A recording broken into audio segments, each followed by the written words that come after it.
Hello viewers, welcome back to my channel. খাওয়া হবে জমজমাট। আর আজকে আমি দেখো হাতে করে ব্রেড নিয়ে হাজির হয়ে গেছি তোমাদের সাথে। হোমমেড ব্রেড কি করে বানিয়েছি শেয়ার করব বলে। এখানে আমি দেখো এক বাটি দুধ নিয়ে নিয়েছি, আর এই দুধটা রুম টেম্পারেচারে রাখা। তার মধ্যে দিয়ে দিচ্ছি এই চামচে করে 1.5 চামচ মতন ইস্ট। এখন ভালো করে এটাকে মিশিয়ে নেব। মিশিয়ে এটাকে 1 ঘন্টার জন্য রেখে দিচ্ছি। একটা বোলের মধ্যে নিয়ে নিলাম 1.5 কাপ মতন ময়দা। তাতে দিয়ে দিচ্ছি 7 চামচ চিনি। আমি একটু ব্রেডটা মিষ্টি মিষ্টি বানাচ্ছি, তবে তোমরা যদি যারা কম মিষ্টি খেতে পছন্দ করো তারা চিনিটাকে একটু পরিমাণটা কমিয়ে দিতে পারো। দিয়ে দিচ্ছি সামান্য একটু নুন স্বাদের অ্যাডজাস্টের জন্য। দিয়ে দিচ্ছি বেকিং পাউডার 2 চামচ। এখন ভালো করে মিশিয়ে দিচ্ছি।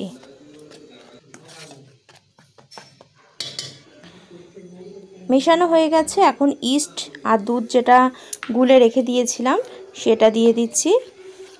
তবে 1 বাটি দুধ আমি সম্পূর্ণ দিইনি, 1/3 দুধ এখানে দিয়ে দিলাম, কারণ এখন এটা ভালো করে চামচ দিয়ে একটা সফট ডো রেডি করে নিয়েছি। তোমরা হাত দিয়েও বানিয়ে নিতে পারো। হাতে একটু সাদা তেল নিয়ে ডোয়ের উপরে লাগিয়ে দিচ্ছি। খুব ভালো করে সমস্ত ডোটার মধ্যেই আমি লাগিয়ে দিলাম। তেল দিয়ে একটু ভালো করে ঠেসেও নিচ্ছি। এখন আমার এই ব্যাটারটা মাখা একদম রেডি হয়ে গেছে।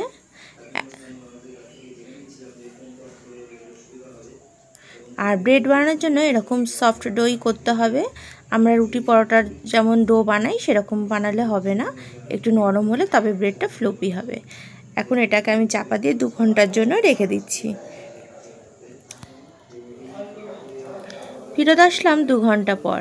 দেখো এটা কতটা ফুলে উঠেছে। আমার এটা পরিমাণটা তোমরা তো আগেই দেখেছো কতটুকু ছিল, আর এখন কতটা বেড়ে গেছে।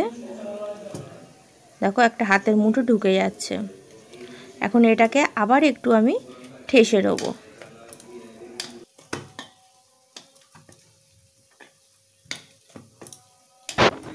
দেখো ভালো করে ঠেসে নিতে এর কালারটাও অনেকটা চেঞ্জ হয়ে যাচ্ছে।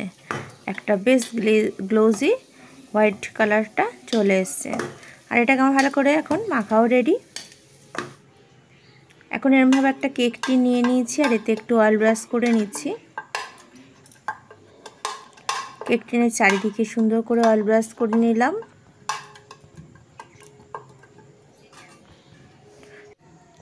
এবার কেক টিনের উপর একটু শুকনো আটার গুঁড়ো ছড়িয়ে দিচ্ছি, আর ট্যাক করে করে ভালো করে আমি চারিধারে এটাকে এখন লাগিয়ে দিচ্ছি।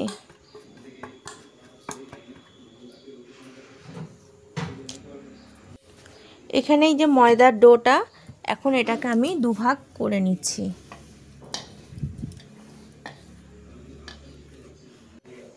এখন একটা ভাগ তুলে নিলাম, আর এই চাকির উপরে দিয়ে দিচ্ছি শুকনো আটা। তার উপরে এই লেচিটাকে দিয়ে হাত দিয়ে একটু চিপে চিপে একটু নিচ্ছি, নিয়ে এখন বেলে নেব। খুব হালকা হাতে বেলতে হবে, কারণ এখানে ময়দাটা খুব নরম করে মাখা রয়েছে, তাই বেশি প্রেস করে বেলাটা যাবে না। দেখো বেশ একটু বড় করেই বেলে নিয়েছি। এর একটা সাইড থেকে এখন এটাকে আমি মোড়াতে শুরু করব।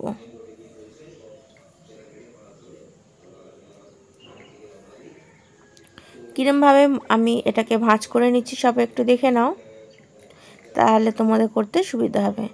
গায়ে লেগে থাকা আটার গুঁড়োগুলোও ঝেড়ে দিলাম।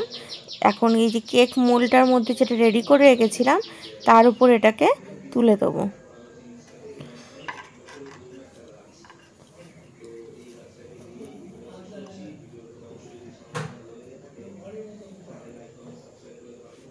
আর একটা লেচি দিয়েও বানিয়ে নিয়েছি, এটাকেও এখন বসিয়ে দিচ্ছি কেক টিনের মধ্যে।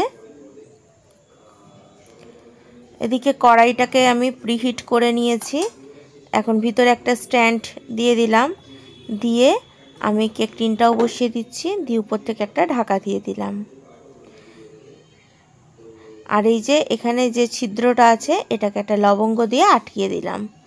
গ্যাসের এটাকে আমি যেহেতু হিট করে রেখে দিয়েছি, এখন আমি এটাকে লো ফ্লেমে দিয়ে দিয়েছি, দিয়ে এরকমভাবে আমি 1 ঘন্টা রেখে দেবো।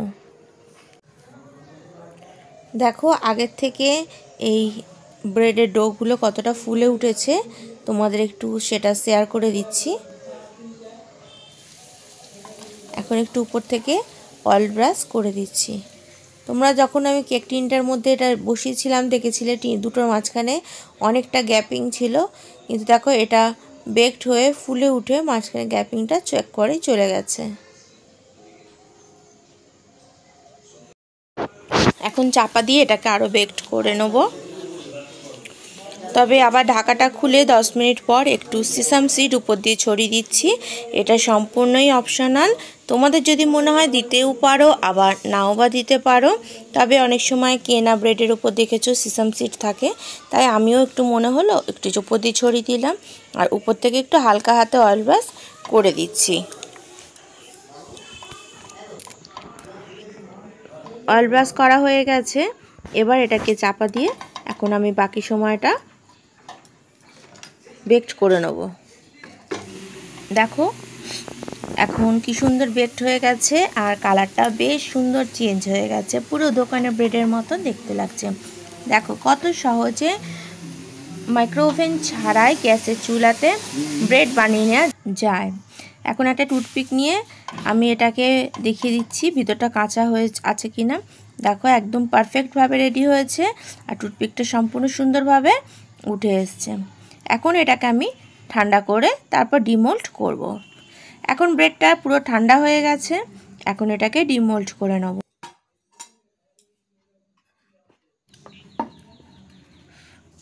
একটা প্লেট নিয়ে নিলাম, আর দেখো খুব সহজেই এটা হাতে উঠে চলে আসছে।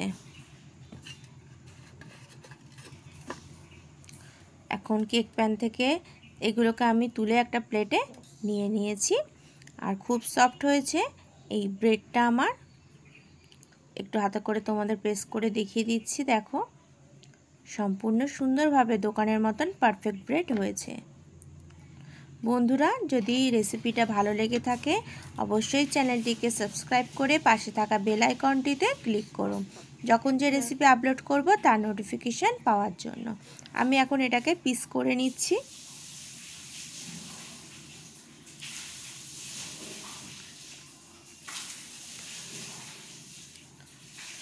তোমাদের যেরকম ইচ্ছা পিস করে নিতে পারো এটাকে। আর ভিতরটাও দেখো একদম কেনা ব্রেডের মতন ফ্লোপি হয়েছে। কি বন্ধুরা, কেমন লাগলো আজকের এই ব্রেড রেসিপিটা? যখন ইচ্ছা ঘরে বানিয়ে খেয়ে নিতে পারো গ্যাস ওভেনে।